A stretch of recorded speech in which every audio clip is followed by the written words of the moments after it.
dalam kontainer. Kalau dia mau menghasilkan banyak lebih dari itu.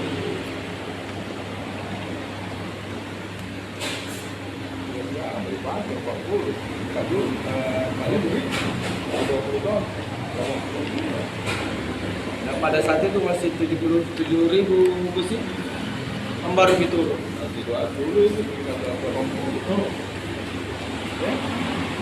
Sekarang 150 juta.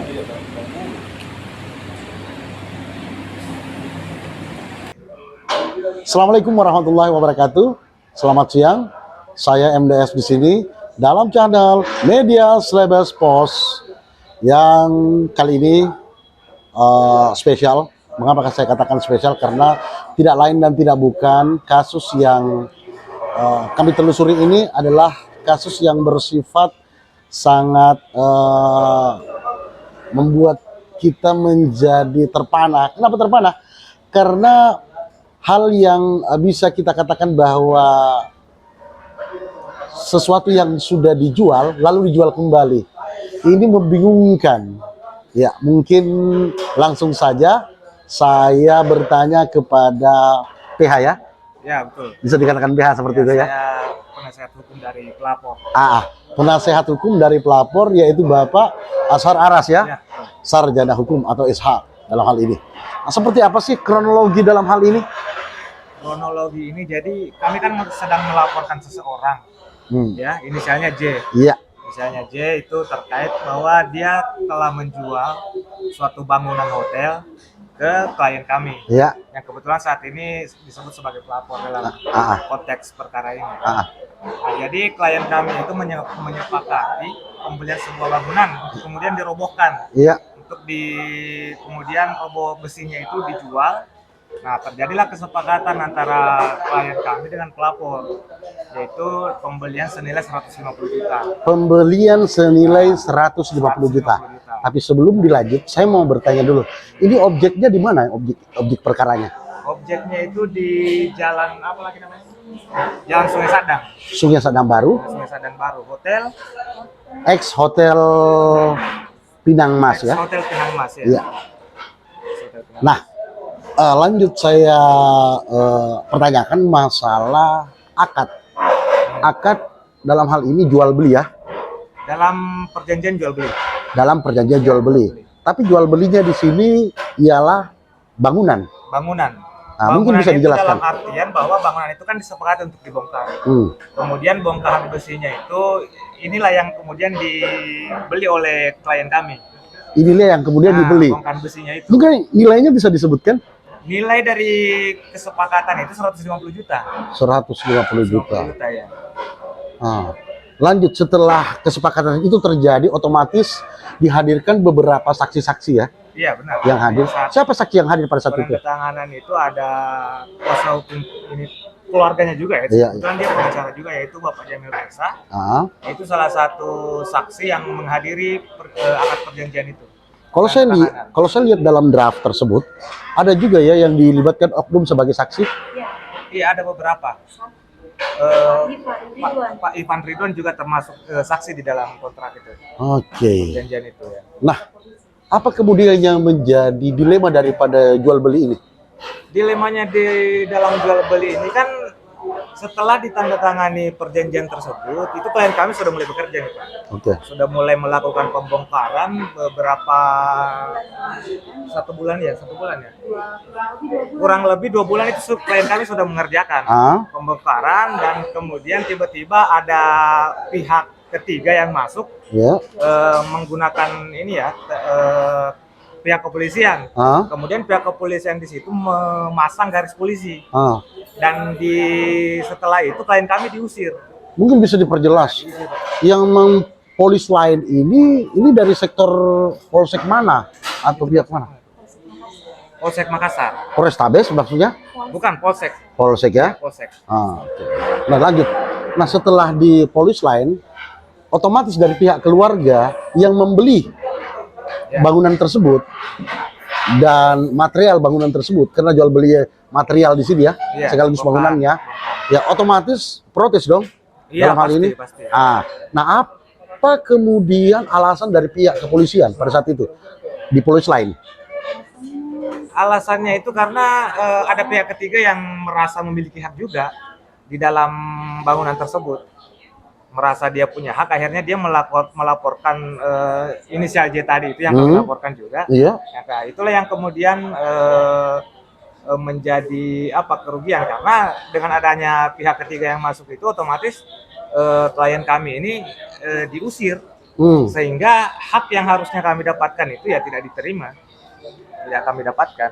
Ini kan pada saat berlangsung yang namanya pembongkaran yang sudah ditandatangani oleh inisial J dengan akad yang sudah jelas. Ini sudah berapa lama berjalannya baru kemudian ada polis lainnya? Sekitar kurang lebih 2 bulan. Baru 2 bulan? 2 bulan ya, 2 bulan. Itu klien kami itu sudah mengerjakan 2 bulan. Dan selama 2 bulan itu hampir nggak ada gangguan ya. Nggak ada gangguan. Kemudian tiba-tiba ada pihak kepolisian yang datang memasang garis polisi itu tadi. Nah, tindakan atau upaya apa yang dilakukan klien dalam hal ini Bapak kemudian melihat kondisi ini? Nah, itulah klien kami kan setelah itu terjadi peristiwa ini, garis polisi itu ya, mereka mengangkat kuasa ke kami untuk melakukan pelaporan. Karena selain daripada pihak ketiga itu, ternyata ada juga pihak lain yang kami belum tahu ya pihak lain ini, tapi pihak lain ini mengatasnamakan J. Nah, mereka ini datang mengambil besi yang telah dikumpulkan oleh klien kami, kemudian mereka bawa keluar dari lokasi tersebut. Saya dengar-dengar yang dikumpulkan ini ada 20 ton. Iya, kurang lebih segitu. 20 ton ya? Selama di garis polisi ya terkumpul segitu. Ini 20 ton hilang begitu saja? Ya, begitu nih Pak. Menurut laporan kliennya hilang begitu saja? Iya, hilang. 20 ton itu. Tapi orang yang oknum yang datang itu menyebut nama J ini. Bahwa mereka bertindak atas perintah dari J ini. Selaku kuasa hukum dalam hal ini, pihak yang dalam hal ini melapor, upaya hukum apa yang kita ambil untuk kemudian mengcover keadilan hukum itu sendiri? Ya, tentu yang pertama itu kita melaporkan pencuriannya. Nah, itu. Kemudian yang kedua kita juga melaporkan bahwa terjadi tindak pidana penipuan di dalam ini. Oh, masuk ya? Ya, artinya 378 dalam hal ini? Iya, 378 itu juga kami upayakan. Masuk pencuriannya itu.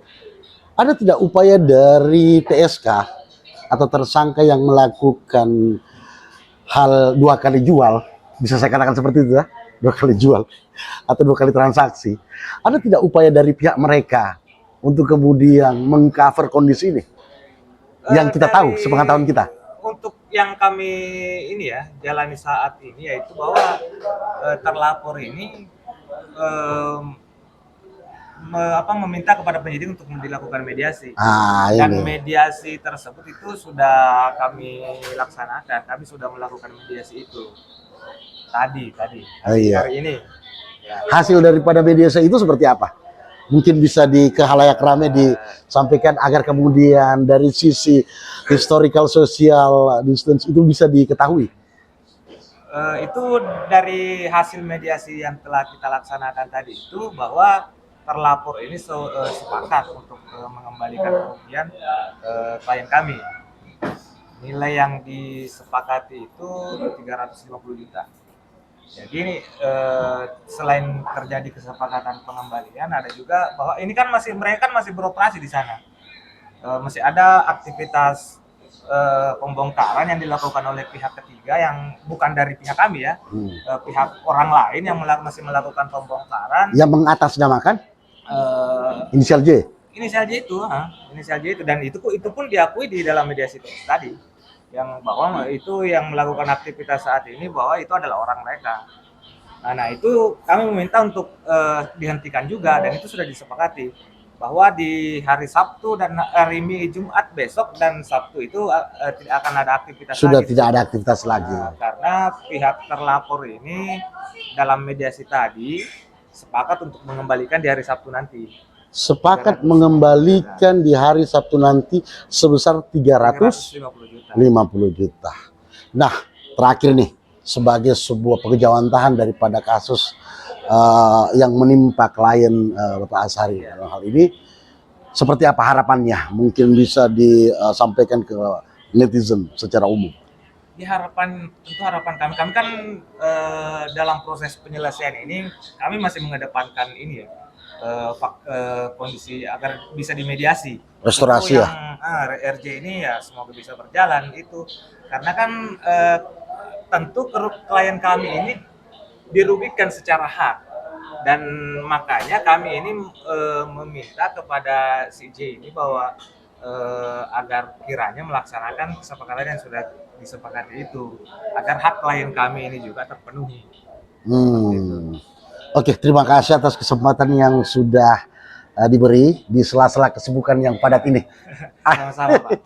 Oke, terima kasih banyak. Ibu, terima kasih banyak, Bu. Iya. Oke, saya MDS dari media Selebes Pos melaporkan di Kios Semarang, Kota Makassar.